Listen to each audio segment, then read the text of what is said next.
Hello friends नमस्कार good morning. आज 23 मार्च रविवार। चलतु जाणी नवा आज दिन टॉप न्यूज अपडेट देश विदेश ठारू आरंभ करी ओडिशार समस्त गुरुत्वपूर्ण खबर।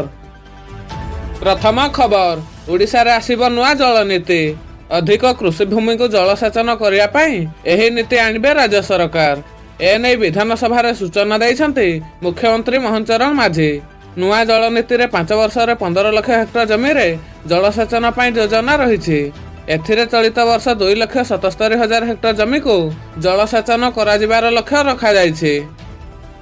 परवर्ती खबर, जीएसटी रे खूब शीघ्र बड़ परिवर्तन। केंद्र सरकार खूब शीघ्र सामग्री एवं सेवा टिकस नियम रे गुरुत्वपूर्ण परिवर्तन आनिबाकू जाउछन्ति।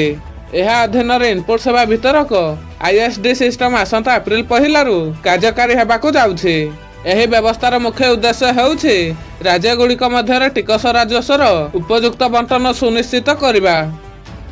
परवर्ती खबर, राज्य रे उन्नत और सुरक्षित रास्ता भित्तिभूमि आवश्यकता पूरण करबा पई राज्य कैबिनेट ओडिशा राज्य राजपथ प्राधिकरण बिल 2025 को अनुमोदन मिलिछि। एथिरे ओडिशा राज्य राजपथ प्राधिकरण नाम रे एक स्वयं शासित संस्था गठन कराजिबा सह राज्य रे 75,000 किलोमीटर रास्ता को विश्वस्तरीय नेटवर्क भावे विकसित कराजिबो।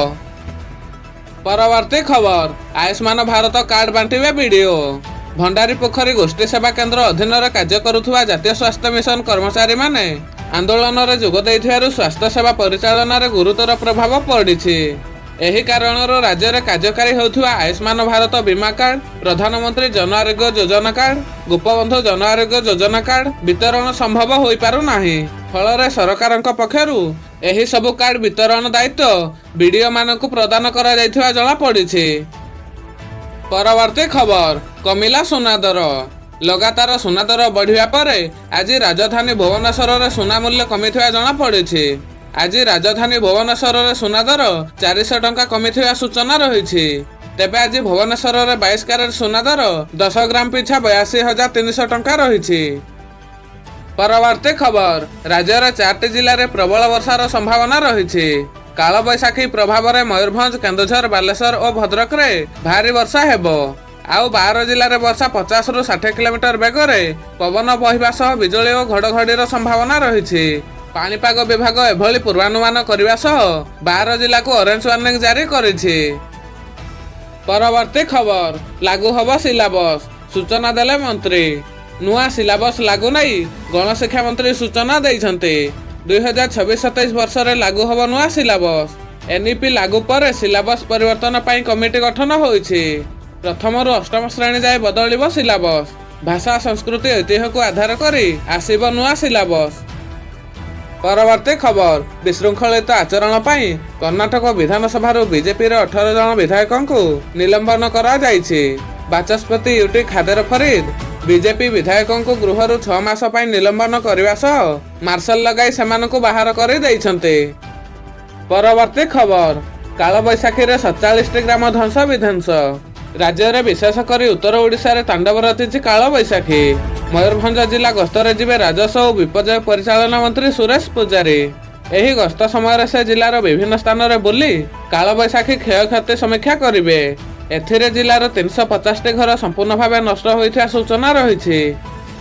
परवर्ती खबर, केंद्र कर्मचारी मानकु निश्चित पेंशन प्रदान करिया पई यूनिफाइड पेंशन योजना 1 अप्रैल 2025 रु आरंभ हेबाकू जाउछि।